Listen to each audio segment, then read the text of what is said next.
안녕하세요. 글로벌 오토스 최영석입니다. 아우디가 나디에테 그레에 4개의 링이 없는 아우디의 로고가 없는 중국형 전기 컨셉트카를 공개했습니다. 현대차 그룹이 현지화가 아닌 중국화를 진행한다고 한다고 말씀드린 적이 있는데 마찬가지 일이 아우디에서 일어나고 있습니다. 물론 이건 아우디뿐만이 아닙니다. 그러나 제 입장에서는 그동안 자동차 종주국이라고 했던 독일에서 아우디의 4개의 링은 BMW의 키드니 그릴, 메르세데스 벤츠의 세 꼭지 별하고 마찬가지로 전 세계적으로 그 자체가 하나의 존재감을 과시하는 큰 힘이었습니다. 자동차 디자인이 어떻게 바뀌든 그 로고와 그 엠블렘이 있으면은 그냥 그걸로 인정되는 그런 시대가 지금까지 이어져 오고 있습니다. 그런데 그것이 중국에서 그 로고를 없앤다는 겁니다. 아우디의 레겔 링 로고는 1932년에 아우디하고 DKW, 호루이, 반다르 등이 모여서 만들어진 겁니다. 그리고 올해로 92주년이 됐습니다. 그만큼 오랜 역사를 가지고 있고 세계 시장에서 아우디의 브랜드 이미지를 만드는데 여러 가지 큰 역할을 했죠.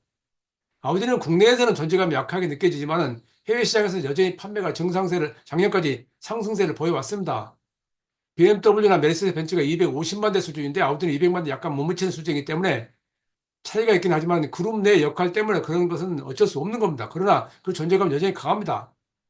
그런데 아우디가 이번에 중국형 전기 컨셉트카를 공개하면서 이런 결정은 브랜드의 이미지를 위한 것이다라는 말을 했습니다. 제가 입장에서는 상당히 의외의 발언입니다. 물론 중국화라는 그런 의미에서는 받아들일 수 있습니다만은 이게 다른 메이커도 아니고 양산 브랜드도 아니고 프리미엄 브랜드라서 그 존재감이 강한 아우디가 이런 식의 결정을 한다는 것은 상당히 의외로 받아들일 수가 있죠.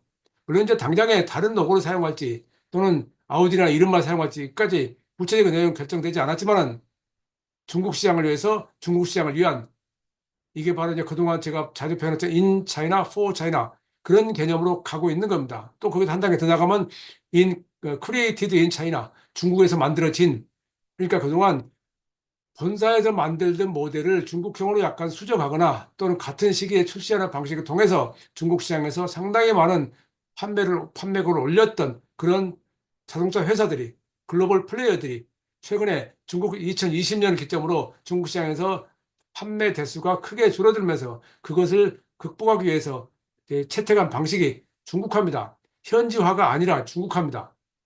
이 아우디는 이번에 이 발표한 컨셉트카를 기본으로 내년부터 신차를 출시하기 시작해서 2030년에 9개의 신차, 전기차를 출시할 계획입니다. 기본적으로 이것은 상하이 모터와 협력이 계속 되기는 될 것으로 보입니다. 또 그 브랜드를 어떻게 만들 것인가에 대해서 상하이 모터스하고 협의를 할 것이고 근본적으로는 중국 소비자 선호도 맞는 중국을 위한 중국 사용자를 위한 차라는 거죠. 예, 그것은 이제 요즘 시대를 요약한다면 스마트카입니다. 그리고 플랫폼도 공동 개발한다는 것입니다. 이게 그 스마트카에 대해서는 자주 말씀드렸지만 중국 시장에서 가장 큰 이슈는 요즘 스마트카입니다. 중국 자동차 회사들의 스마트 기능은 엄청난 속도로 발전해 있고 이 글로벌 플레이들이 그것을 감당하지 못해서 중국 시장에서 존재감을 잃고 있다고 해도 과언이 할 정도로 지금은 상황은 많이 달라져 있습니다. 그런 상황에서 아우디가 이 새로운 브랜드를 어, 네 개 링을 없애면서 새로운 브랜드 전략을 펼치면서 가장 중시하고 있는 것이 스마트카다 이렇게 이야기를 하고 있는 겁니다. 이 스마트 주행에서 필요한 것은 라이다 등 센서가 가장 중요한데 일단 이 아우디는 이 새로운 전기차의 앞쪽 루프 선단 그러니까 지붕 바로 맨 앞쪽에다 고정형 라이다 장착한다라고 지금까지는 발표하고 있습니다만은 이제 고정형 라이다도 이제 이 360도는 아니죠. 그냥 전면만 보는 그런 라이다인데 이 중국에서 생산되는 엊그제 생산했던 로터스 엘리트라는 그 라이다를 앞뒤 전후에서 좌우에서 네개를 탑재하고 있어요. 그러니까 그것은 약간 처진다고 할 수 있지만 어쨌든 이걸 채용하고 또 소프트웨어 기술을 독일 회사가 아닌 자체 그룹의 카리아드가 아닌 모멘타를 중국 자율주행 기술회사 소프트웨어 기술회사 모멘타하고 공동으로 스마트 주행 기능을 개발하겠다는 것이 중요한 얘기입니다. 더불어서 고성능 맵이 필요 없는 시티 노화. 자, 이것이 이제 최근에 중국 시장에서 이슈가 되고 있는 건데요. 노아라고 하는 내비게이터 오토파일럿 또는 다른 비슷한 이름들 몇 개 있습니다. 근데 이거 무슨 뭘 말하냐면 내비게이션이 가능한 도로에서는 오토파일럿이 가능하다. 굳이 고성능 지도가 필요 없다. 이런 개념입니다.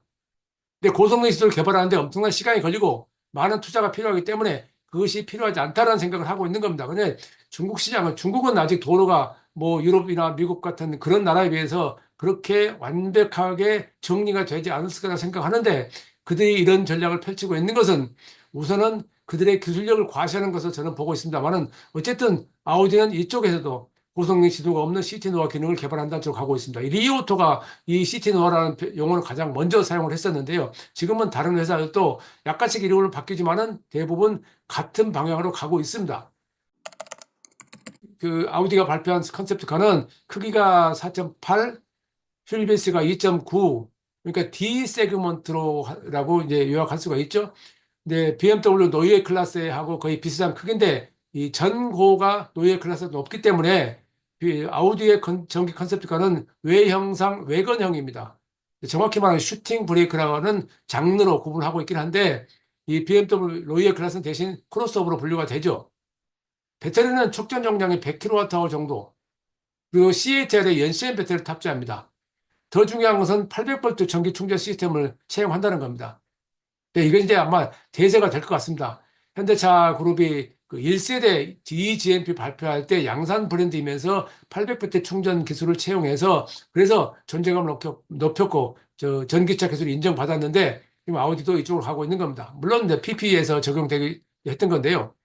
그래서 주행거리는 완충 시 1100km 이상, 10분만 충전하면 370km 갈 수 있다. 이런 것을 강조하고 있고, 중국 시장에서 판매 가격은 30만 위안, 그게 달러로 환산하면 4만 2천 달러인데 높은 가격이죠. 중국 시장에서 높은 가격이죠. 그만큼 프리미엄 브랜드를 강조하고 있는 건데, 이게 이제 사실은 지금 최근에 우리가 그동안 중국 시장이 이렇게, 중국차가 이렇게 부상하기 전까지만 해도 독일 프리미엄 브랜드들의 내놓은 신기술을 대부분 벤치마킹해서 그것을 다른 양산 브랜드들이 자신들의 차에 적용시켜오는 그런 시대가 있다가, 그게 어느 순간 이제 양산 브랜드들이 또 그것을 앞질러 가는 양상이 보이다가 지금은 그것이 벌써 순식간에 중국으로 넘어갔습니다. 그래서 중국 차들이 우리가 알고 있는 것 이상으로 엄청난 속도로 기술 개발을 하고 있고, 특히 중국의 스타트업들, 니오라든가 뭐 샤오펑, 리오토 뭐 이런 회사들이 아주 빠른 속도로 신기술을 개발하고 있고,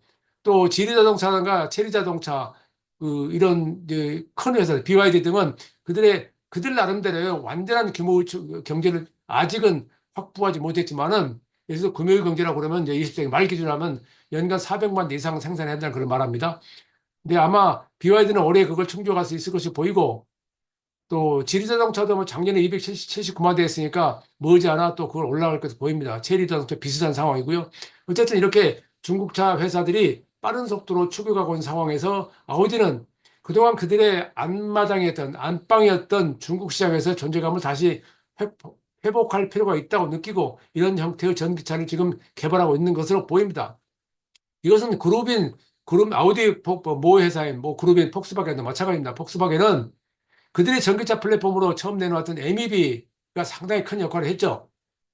그래서 그들은 이제 크게 봐서는 전기차 플랫폼은 SSP라고 하는 그것으로 이제 정하고, 또 소프트웨어는 카리아 들어간 자회사를 통해서 그 전기 자율주행차 트리니티라는 브랜드로 해서 2029년을 목표로 개발하고 있습니다. 이게 원래 2026년으로 했다가 지금 다시 밀려진 상황인데, 그런 상황에서 폭스바겐 그룹의 플랫폼은 MQB, MSB, MLB 이게 네 개의 플랫폼이 있고요. MEB, PPE 이렇게 전기차 플랫폼이 있습니다. 그런데 이 모든 것을 SSP로 통합한다고 했었습니다.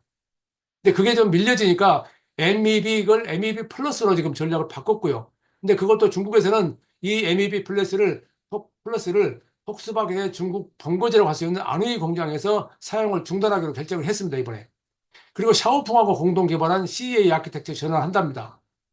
이게 상당히 중요한 내용인데, 과거에는 대부분 자동차 회사들이 이 독일이나 일본, 또 한국 이런 회사들의 플랫폼을 벤치마킹해서 그들 나름대로 전환해 썼었는데, 지금은 자동차 정주국이라고 할 수 있었던, 아직은 그렇죠. 그 독일 회사들마저도 중국 자동차 회사들 플랫폼을 이용한다는 것입니다. 제가 샤오펑의 AI 대회에 관한 설명을 할 때 샤오펑이 이 플랫폼 개념이 얼마나 발전될 이야기를 따로 했었는데요. 이게 상당히 좀 그 충격적인 내용이라고 일반인들이 받아들일 수 있겠습니다. 그럼 어쨌든 이렇게 해서 내년 말에 아우디는 CEA 기반의 첫 번째 모델을 생산하고 내후년에 2026년에 출시에 들어갑니다. 여기에는 내연기관차 플랫폼 여전히 CMP라고 하는 차이나 모듈러 플랫폼이라는 별도로 또 있지요. 이게 얼마나 지금 글로벌 회사들이 중국 시장을 위해서 노력을 하는 것이 보여주는데, 예를 들어서 폭스바겐이 그렇게 하게 된 배경에는 2014년경에 420만 대까지 팔았던 중국 내에서요. 그 판매자 수가 작년 320만 대 수준으로 떨어졌거든요. 네, 그거 엄청난 거죠. GM도 300만 대에서 200만 대 떨어지고 이런 것들이 모두 다 마찬가지입니다.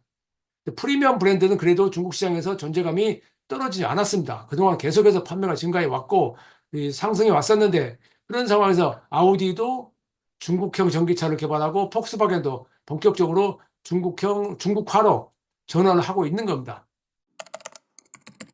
자, 이거에 관해서는 제가 현대차가 지난번에 그 상하이의 테크앤 RS에서 설립한다는 것을 계기로 설명을 들은 적이 있어요. 현대차는 그때 중국형 전략형 플랫폼을 개발하겠다. 중국형 전기차를 중국에 출시하겠다. 이게 핵심이었죠. 그를 위해서 중국의 소프트웨어 회사인 썬더소프트, 그리고 자율주행 기술에 대한 지안즈 로보틱스하고 이 파트너십을 체결해서 중국형 주행 기술, 중국형 인포트 시스템을 개발하겠다라고 했죠.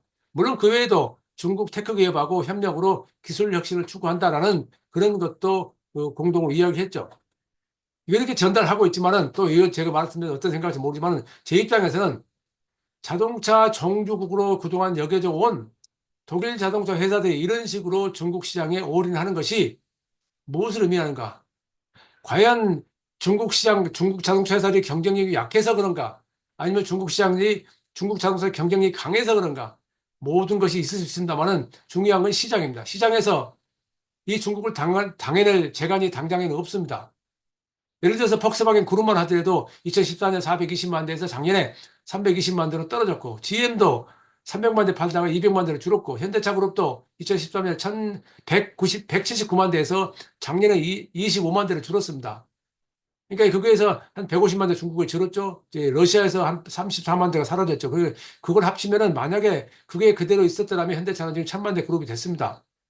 근데 그게 불가능해진 거죠. 그래서 여러 가지 방법을 추구하고 있고 시장 다변화 전략을 추구하고 있지만은, 최근에 다시 트럼프 당선을 해서 미국 시장도 지금 또 불확실하게 됐고, 또 인도에서는 그 남부 유럽을 위한 또 아프리카 시장을 위한 저가차를 개발하는 개발 센터 생산 그 기지로서 허브로서 출신하고 있지만, 인도 시장 자체는 시간이 걸리는 시장입니다.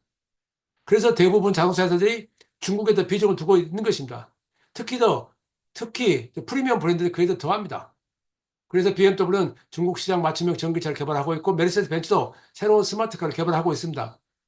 달라지고 있습니다. 세상이 달라지고 있습니다. 그냥 단편적인 시각으로 중국은 멀었다, 중국 차는 멀었다, 그런 식으로 쳐다봐서는 안 됩니다. 중국은 지금 세계를 주도하고 있고, 그것을 저는 2018년에 중국의 시장 독재라고 요약한 적이 있습니다.